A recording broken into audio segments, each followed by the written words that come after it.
Allahu Akbar, Allahu Hanya Akbar. ketika ada orang tak faham ataupun dia memutuskan sebuah perkara itu, Allahu Akbar, Assalamualaikum warahmatullahi wabarakatuh. Alhamdulillah alladzi bi ni'matihi tatimmu shalihat wa bi fadlihi tatanazzalu barakatu wal khairat wa bi taufiqihi tatahaqqaqul maqasid wal ghayat. Asyhadu an la ilaha illallah wa asyhadu anna Muhammadar Rasulullah. Allahumma salli wa sallim ala sayyidina Muhammad wa ala alihi wa sahbihi ajma'in. Amma ba'du. Kaum muslimin dan kaum muslimat sidang jamaah salat maghrib yang dimuliakan oleh Allah Subhanahu wa taala, serta seluruh pendengar radio Baitur Rahman, radio RRI dan radio swasta yang lainnya dimanapun anda berada. Pertama-tama marilah kita memanjatkan puji dan syukur kita kepada Allah Subhanahu wa taala yang masih memberikan kita nikmat iman, nikmat sehat dan juga nikmat kesempatan sehingga kita bisa melangkahkan kaki kita menuju ke rumah Allah kita cinta ini untuk bisa melaksanakan salat maghrib secara berjamaah. Sembari juga kita niatkan i'tikaf sampai dengan waktu isya nanti. Kita pelajari ilmu agama, kita pelajari kebaikan-kebaikan. Mudah-mudahan amalan ini semua menjadi asbab diberatkan timbangan kebaikan kita di hari akhir nanti. Amin. Salawat dan salam tak lupa pula kita sampaikan kepada Nabi Muhammad SAW, Rasulullah sebagai qudwah hasanah, Rasulullah sebagai suri tauladan yang baik yang patut kita contohi dalam kehidupan kita sehari-hari. Bapak Ibu yang dimuliakan oleh Allah Subhanahu wa taala, kembali melanjutkan kajian kita yang masih membahas seputar problematika pembagian harta warisan, hibah dan wasiat di dalam Islam. Tentu bicara tentang masalah hukum waris, kita membahas tentang hukum yang detail yang Allah sebutkan di dalam Al-Quran.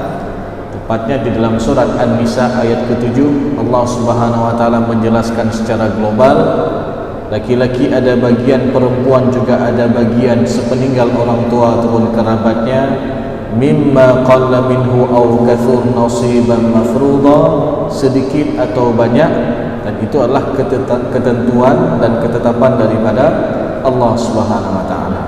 Dan secara rincinya di dalam surat An-Nisa ayat ke-11, di sana Allah jelaskan porsi untuk anak-anak yang ditinggalkan oleh almarhum dan juga porsi untuk orang tua daripada almarhum.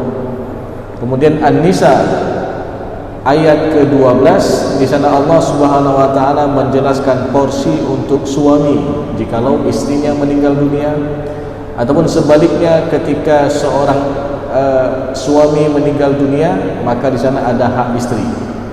Di jemaah yang muliakan Allah Subhanahu wa taala, bagian-bagian itu semua diatur dalam surat An-Nisa ayat ke-12. Dan yang terakhir adalah di dalam surat An-Nisa ayat 176, di sana Allah Subhanahu wa taala menjelaskan porsi untuk saudara dan saudari kandung yang ditinggalkan oleh almarhum, baik saudara dan saudari yang kandung ataupun saudara dan saudari yang sebapak. Mana sebapak ini adalah beda ibu, satu bapak beda ibu dengan almarhum. Dan kita sudah menjelaskan setidaknya ada kurang lebih 25 orang ahli waris. Jadi ketika ada orang meninggal dunia, maka ahli waris, baik dia ada berkaitan dengan hubungan perkawinan ataupun hubungan nasab, totalnya semua ada 25 orang. Namun ahli waris yang berhak itu hanya 6 orang. Maknanya 6 orang ini mungkin nggak dapat.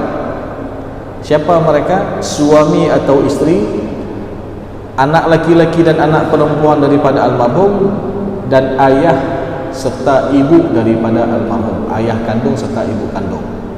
Maka ini jemaah yang dimuliakan oleh Allah Subhanahu wa taala, perlu kita tegaskan bahwasanya jikalau seseorang meninggal dunia ada keturunan, maka di sana juga masih ada hak untuk orang tua daripada almarhum.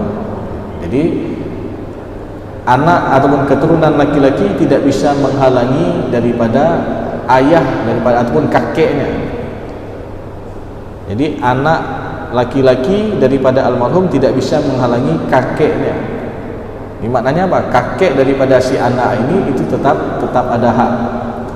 Maka jemaah yang muliakan oleh Allah Subhanahu wa taala, pentingnya kita mempelajari ilmu ini, karena ketika kita mempelajari ilmu ini kita bisa mengetahui yang mana ahli waris yang berhak dan mana ahli waris yang tidak berhak, dan juga kita mengetahui berapa porsi ataupun kadar bagi setiap ahli waris yang berhak dan bagaimana cara pembagiannya. Jadi intinya dalam kita mempelajari ilmu faraid ataupun ilmu waris ini setidaknya ada 4 poin.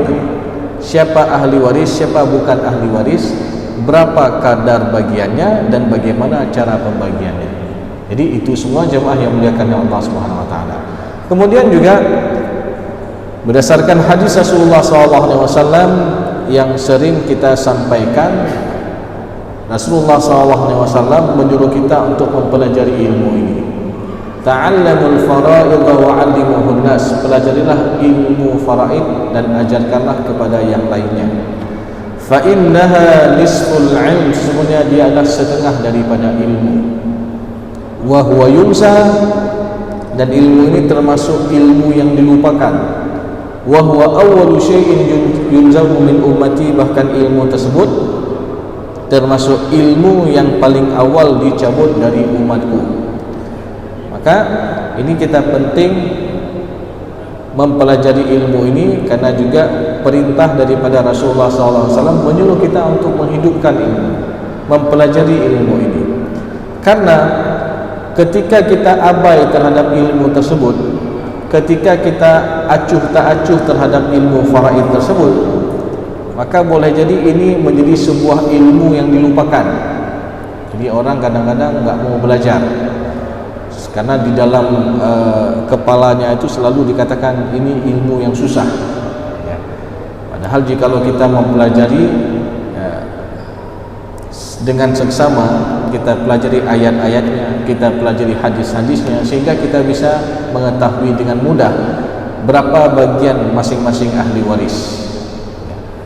Sehingga jemaah yang dimuliakan oleh Allah Subhanahu wa taala, ketika ilmu ini dilupakan,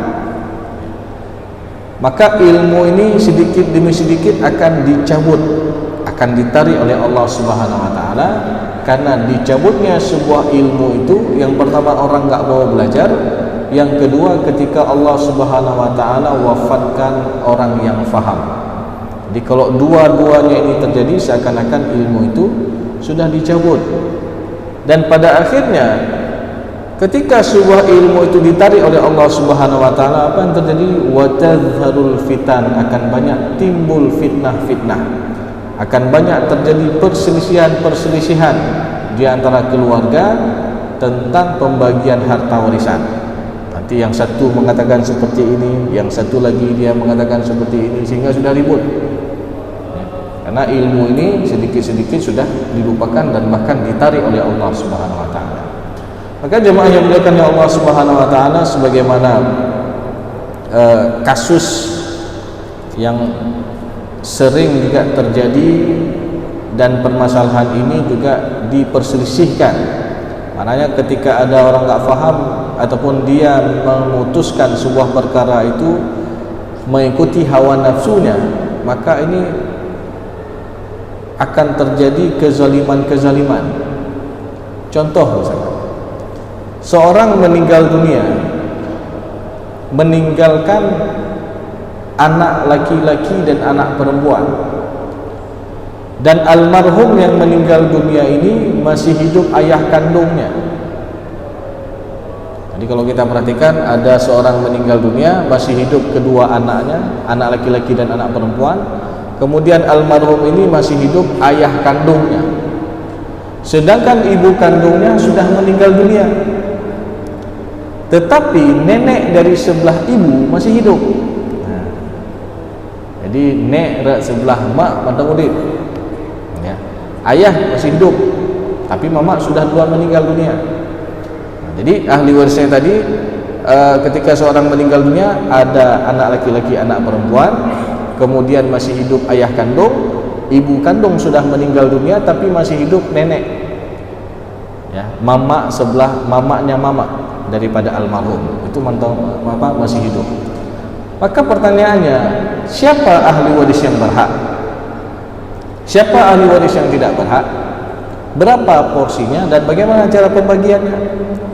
Maka dalam kasus ini jemaah yang muliakan oleh Allah Subhanahu wa taala, yang pertama sekali mendapat hak secara bagian pokok ataupun bagian tertentu adalah ayah kandung daripada almarhum. Jadi ayah kandung daripada almarhum ini juga dapat hak. Walaupun almarhum yang meninggal ini masih hidup ataupun ada keturunan dia, ada anak laki-laki dan anak perempuan. Dari mana kita tahu di sana ada hak ayah daripada almarhum? Dalam surat An-Nisa ayat ke-11 Allah Subhanahu wa taala berfirman, "Wa li abawayhi likulli wahidin minhuma sudusu mimma taraka in kana lahu walad." Jadi untuk kedua orang tua almarhum, ayah dan ibu kandung, masing-masing mereka dapat 1/6 1/6. In kana lahu walad, kalau almarhum yang meninggal ini ada keturunan, ya, baik laki-laki ataupun perempuan. Jadi dalam ayat ini disebutkan ayah kandung dapat bagian 1/6, ibu kandung juga dapat bagian 1/6. Nah, tentu jadi permasalahan. Bagaimana bagian ibu? Ibu kan sudah meninggal dunia, ya. Tapi ibunya ibu ataupun nenek dari sebelah ibu masih hidup. Ya.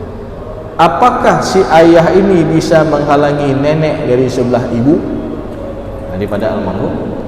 Ya. Maka dalam hal ini ayah tidak bisa menghalangi nenek dari sebelah ibu. Jadi ayah itu hanya bisa menghalangi nenek dari sebelahnya saja. Ya. Kan kalau kita lihat dari almarhum ada ayah, ada ibu. Ayah ini, ya, pasti ada kakek dan nenek. Kalau kita tarik garis ke atasnya lagi, maknanya kakek dan nenek dari sebelah ayah. Nanti kalau dari sebelah ibu ada juga nenek dari sebelah ibu, ya. Maka dalam hal ini jemaah yang dimuliakan oleh Allah SWT, kalau masih hidup ayah, maka ayah ini menghalangi kakek dan nenek dari sebelah ayah saja. Jadi dia tidak bisa menghalangi nenek dari sebelah ibu. Jadi ayah dapat bagian 1/6, nenek juga dari sebelah ibu juga dapat bagian 1/6.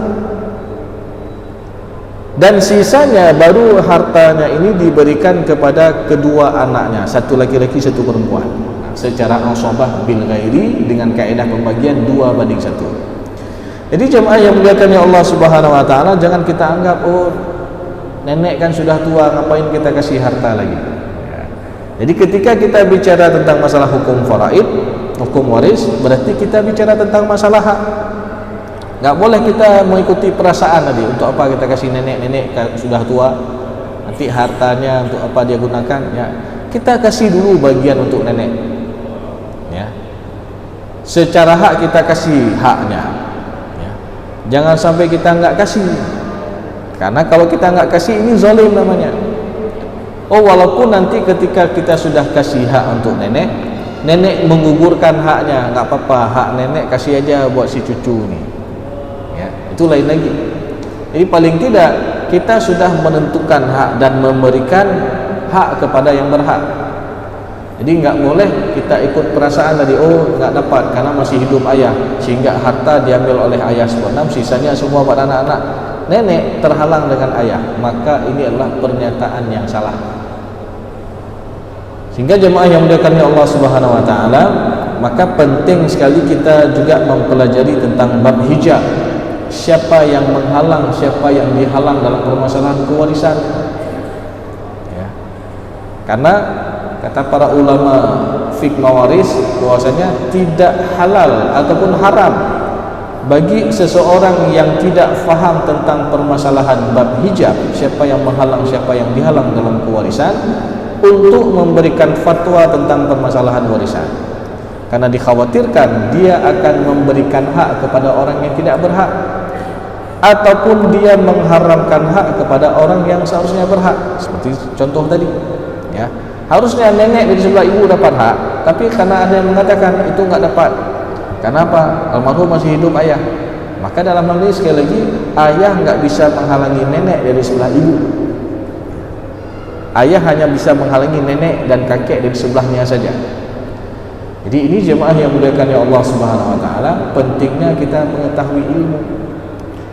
Contoh yang lain juga yang sering terjadi di masyarakat, ketika seorang meninggal dunia, meninggalkan seorang istri, lalu almarhum ada anak perempuan dan almarhum ada adik kandung perempuan, serta almarhum punya paman.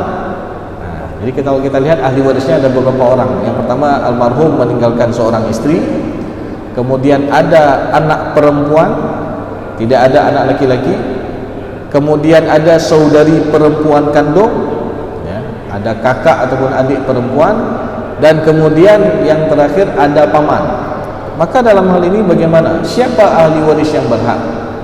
Siapa ahli waris yang tidak berhak?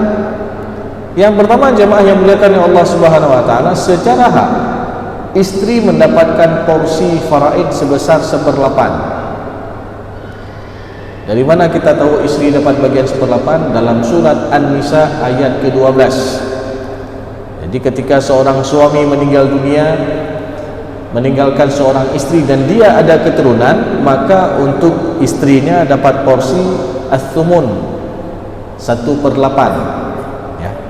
Dengan catatan mereka ini dipisahkan dengan kematian, bukan karena perceraian. Jadi kalau ada orang bercerai, sudah selesai habis masa iddah, maka ini dianggap sudah putus hubungan suami istri. Maka kalau di antara mereka ada yang meninggal dunia, maka perlu kita tegaskan tidak ada hak warisan untuk mantan suami dan tidak ada hak warisan untuk mantan istri kalau suaminya yang meninggal dunia. Tetapi ketika mereka tetap dalam mahligai pernikahan, ikatan perkawinan dengan akad yang sah, lalu dipisahkan dengan kematian, maka ini saling mewarisi.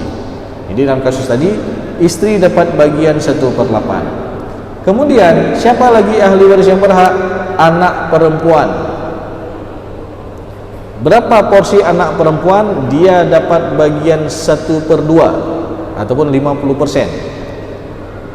Kenapa dia dapat bagian 1/2 ataupun 50%? Karena dia seorang anak perempuan sematawayang. Dari mana kita tahu? Dalam surat An-Nisa ayat ke-11, wa in kanat wahidatan falahan nisfu. Kalau hanya almarhum meninggalkan seorang anak perempuan sematawayang, tidak ada anak laki-laki, maka dia dapat bagian setengah. Jadi ini jemaah yang muliakan oleh Allah Subhanahu wa taala. Dan perlu kita garis bawahi lagi bahwasanya dipastikan anak perempuan itu adalah betul-betul anak kandung. Karena anak juga macam-macam. Ada anak kandung, ada anak angkat, ada anak tiri, ataupun anak bawaan. Ya. Maka yang berhak di sini adalah hanya anak kandung yang ada hubungan darah. Jadi jemaah yang muliakan ya Allah Subhanahu wa taala, sekali lagi dipastikan itu adalah anak kandungnya, sehingga seorang anak perempuan ini dia dapat bagian 1/2. Jadi kita perhatikan, istri tadi dapat bagian 1/8, kemudian seorang anak perempuan dia dapat bagian 1/2 berdasarkan surat An-Nisa ayat ke-11. Kemudian untuk saudari perempuan kandung dan paman, mana yang lebih berhak? Jadi almarhum punya adik perempuan dan almarhum masih hidup paman. Paman itu kan berarti abang ayah ataupun adik ayah daripada almarhum. Kebetulan ayah dan ibunya sudah meninggal dunia. Maka jadi pertanyaan, siapa berhak saudari perempuan dengan paman? Maka dalam hal ini jemaah yang muliakan ya Allah Subhanahu wa taala, sebagian orang akan mengatakan nyan lebih berhak paman, pakai karena nyan wali katanya. Ya. Sedangkan ini saudari perempuan kandung, ini perempuan, Rina anak perempuan. Maka sekali lagi ini pernyataan yang salah dan ini hanya mengikuti hawa nafsu. Jadi perlu kita tegaskan ada perbedaan antara perwalian dalam pernikahan dengan permasalahan wali dalam permasalahan kewarisan. Ya. Maka dalam hal ini jemaah yang muliakan oleh Allah Subhanahu wa taala, tadi kita menyebutkan isteri dapat porsi 1/8, seorang anak perempuan dapat porsi 1/2 karena dia semata wayang.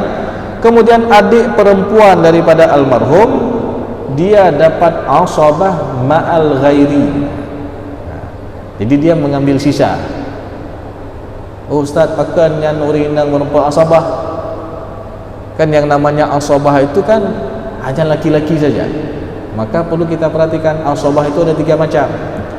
Ada asabah bin nafsi, ada asabah bil ghairi, dan ada asabah ma'al ghairi. Asabah bin nafsi itu adalah laki-laki semua, dimulai daripada anak laki-laki. Kalau tidak ada anak laki-laki, jatuh kepada cucu laki-laki dari anak laki-laki. Kalau tidak ada keturunan laki-laki, asabah ini naik ke ayah kandung.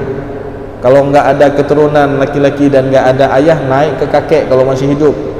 Kalau enggak ada juga, maka asabah ini jatuh ke saudara laki-laki kandung. Kalau enggak ada juga keturunan laki-laki, enggak ada orang tua, enggak ada saudara kandung, enggak ada, kita lihat apakah almarhum ada saudara yang sebapak, saboh yah beda mak dengan almarhum, ya. Kalau enggak ada juga, baru nanti ke bawahnya anak laki-laki dari saudara laki-laki yang sekandung. Berarti siapanya almarhum? Anak kumun, ya, anak abang ataupun anak adik daripada almarhum yang laki-laki.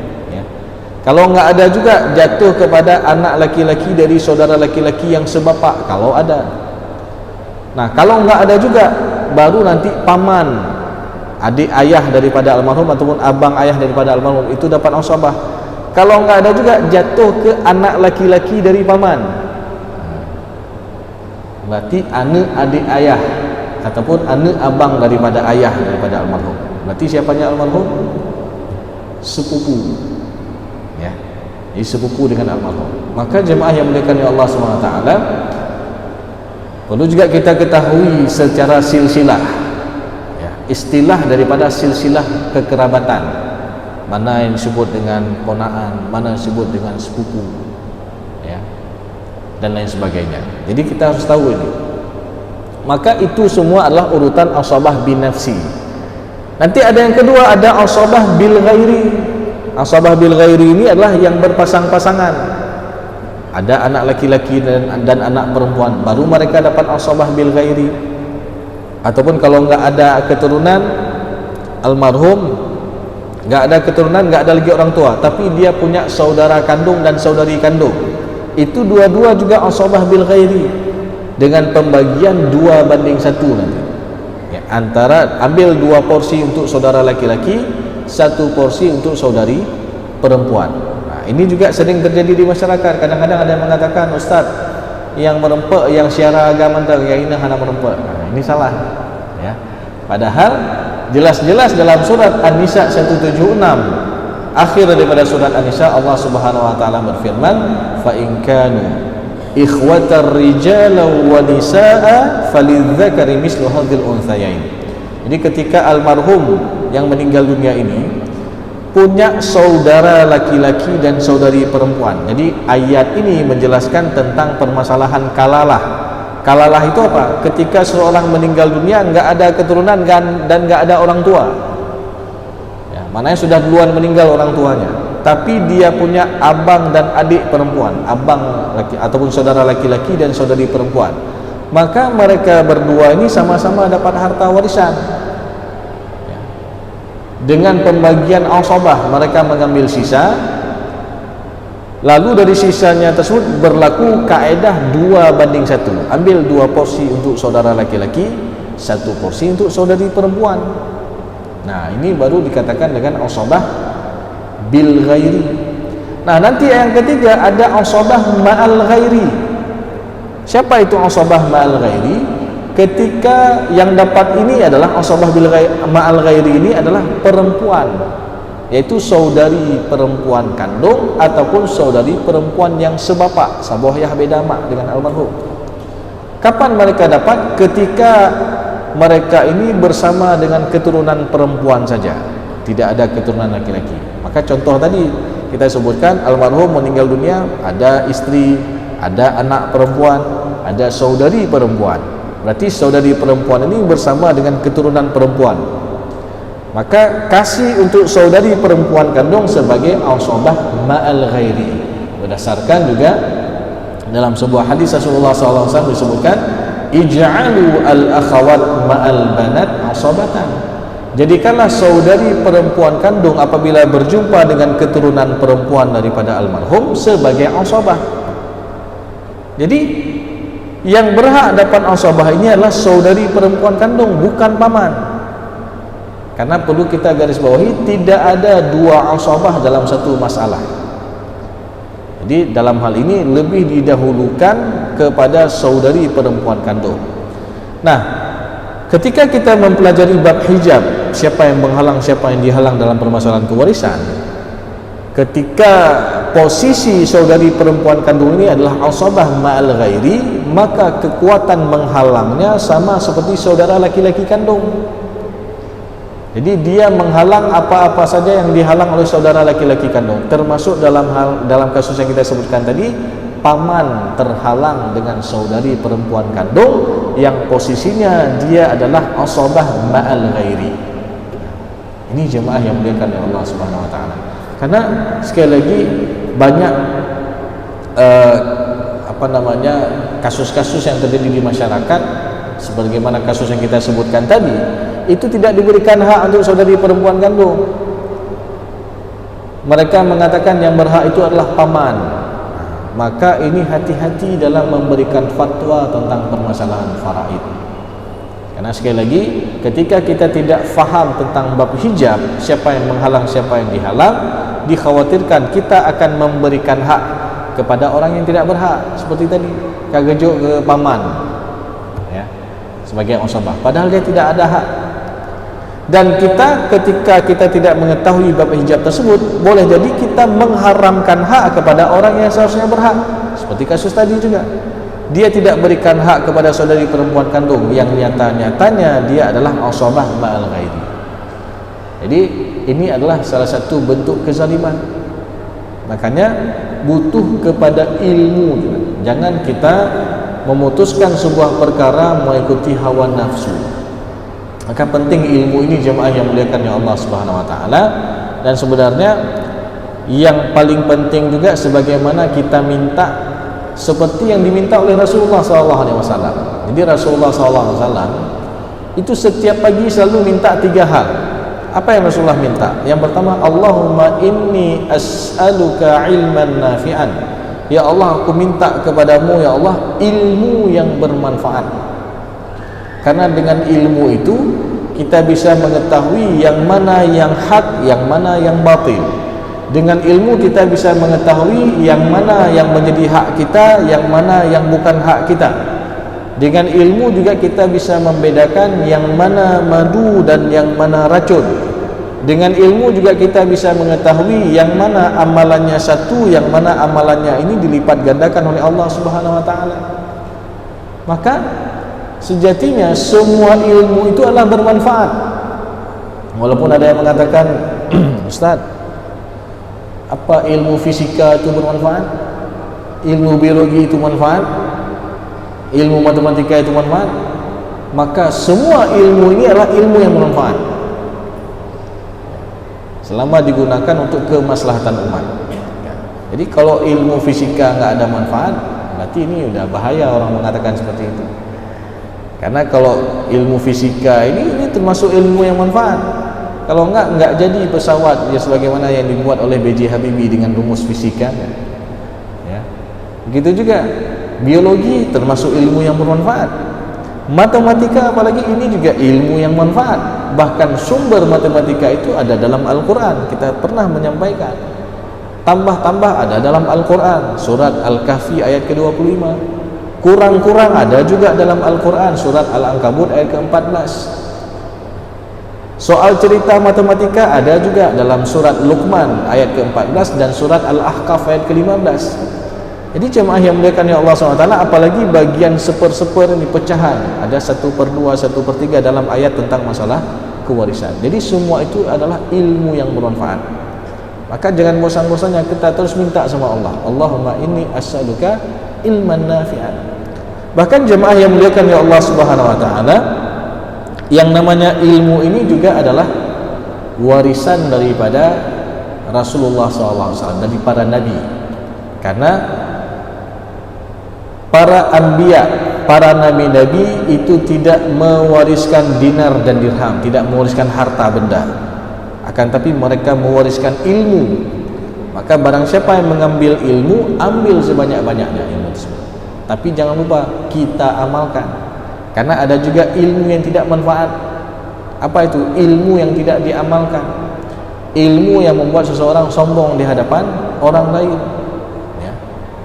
Ilmu hanya sebatas dia memperbanyak ilmu saja tapi tidak diamalkan, ini tidak ada manfaat.